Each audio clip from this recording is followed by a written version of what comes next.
Good news, guys, Glock has a couple new models. Well, that's really like saying Taco Bell has a new menu item. It's really just the same old stuff presented in a slightly different way.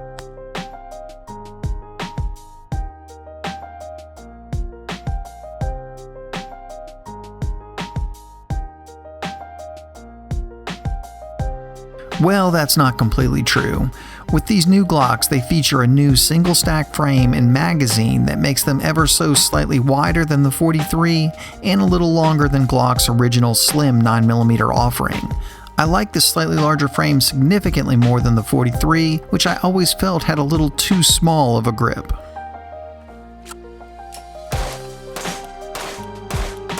Both of these offerings have a lot of similarities and only differ in barrel length and slide length. They both have front slide serrations, which is a nice little touch that should be on all Glocks. They also both have larger Gen 4, Gen 5 magazine releases. One big feature to me is both of these guns feed from the same 10+1 capacity magazine, which is much greater than the anemic 6+1 of the original 43. I always found it fascinating that the company that virtually killed the revolver brought back revolver capacity in the 43, and it was so well received. I guess that's just water under the bridge now because these new models remedy that.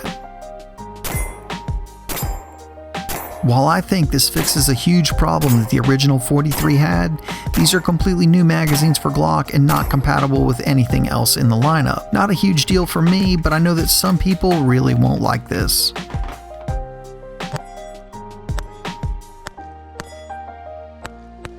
A lot of people also don't like the stainless slides. Well, don't worry, they're actually PVD coated, which is an extremely strong durable finish that Glock used on the 19X, SIG uses on the Legion series, and Q uses on their suppressors.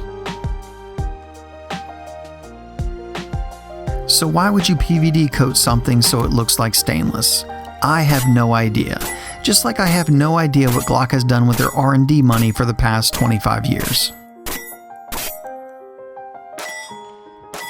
So when these came out, I initially thought that the 43X was the one to get and didn't understand the 48. A single stack that is exactly the same size in length and width as the Glock 19, so I bought the 43X and a good buddy bought the 48. Well, after putting some rounds through them, my opinion drastically changed. The 48 actually shoots significantly better for me and everyone else that shot it while we were reviewing it. The little bit of extra weight forward on the muzzle makes it significantly less snappy than the 43X. While both are controllable, when you get to shoot them back to back, the 48 really shines. Plus, when you think about it, that little bit of extra length really won't even affect concealing it because it will be tucked into a holster. And both have the exact same grip, which is what really matters when it comes to concealment. I do feel that the 43X shoots and feels better to me than the regular 43, which I personally always found the grip to be too small and too anemic for me to shoot with any kind of consistency or accuracy. Plus, if you already have a 43 and you get a 48, you can swap the slides and everything will work just fine. Basically, you'll have a 43X minus the front serrations and not stainless slide.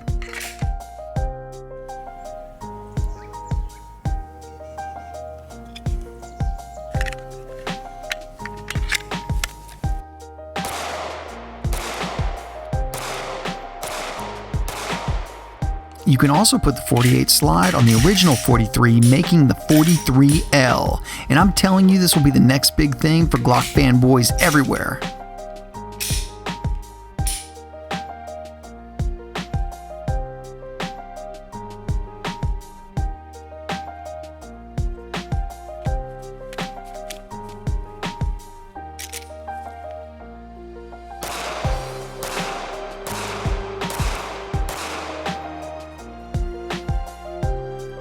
Seriously though, if you have a 43 and want to upgrade, the 48 would essentially give you both guns.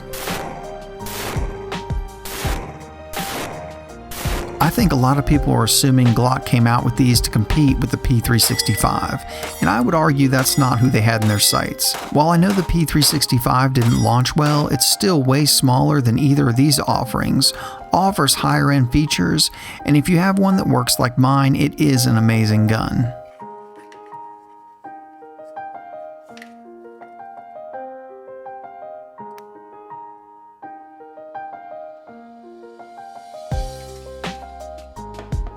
However, these are both very similar in size to the Smith & Wesson Shield, and now better its capacity, which was always one easy category that the Shield outshined the Glock 43 in.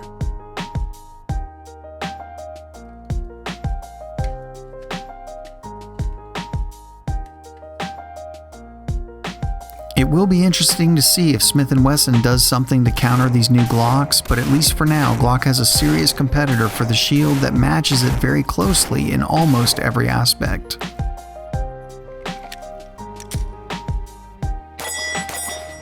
So how do they shoot? Well, they shoot like Glocks.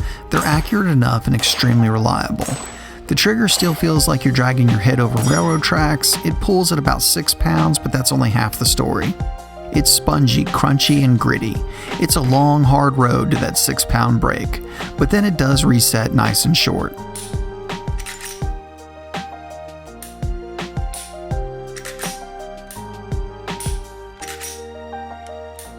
I'm not a huge fan of the grip angle on Glocks, so extreme accuracy is somewhat difficult for me, but it's more than accurate enough to inflict some serious damage on someone trying to do harm to you. I believe they used to refer to it as combat accurate.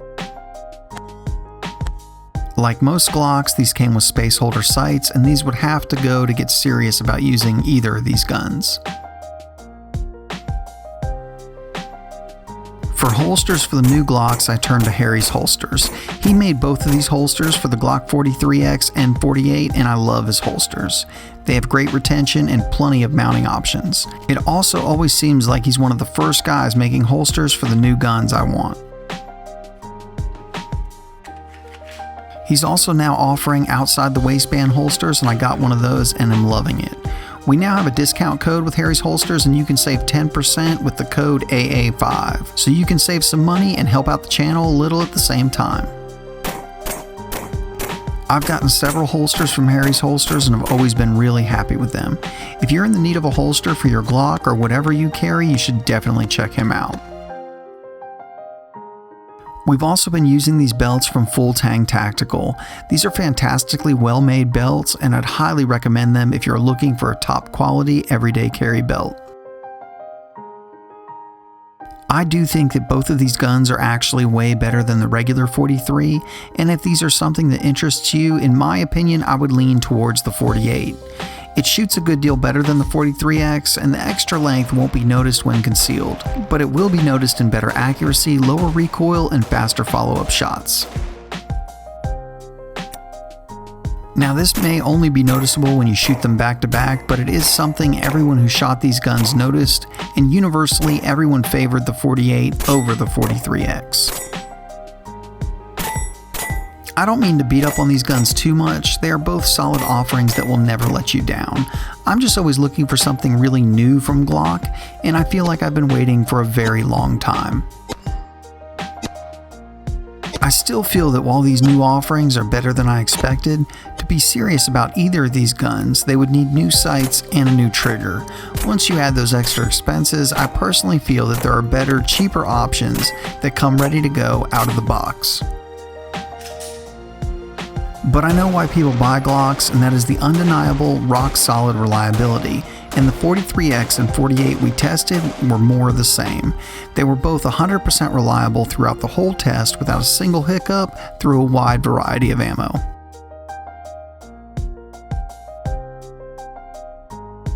Guys, as always, thank you so much for watching.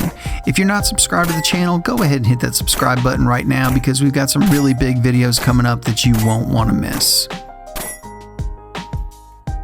We got our Glocks at Nichols Outfitters. They have a huge selection of handguns, rifles, suppressors, scopes, just about anything you could ever imagine. They have it, and they're always willing to make great deals, and they're great people to work with.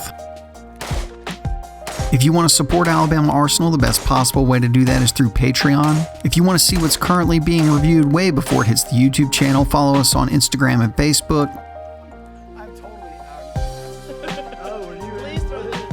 We also have gear available, so if you want to go out and represent, you can. Should be right below the video.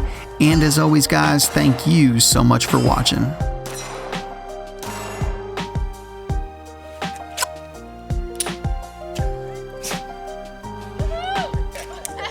Gotta rack around. Sorry, folks.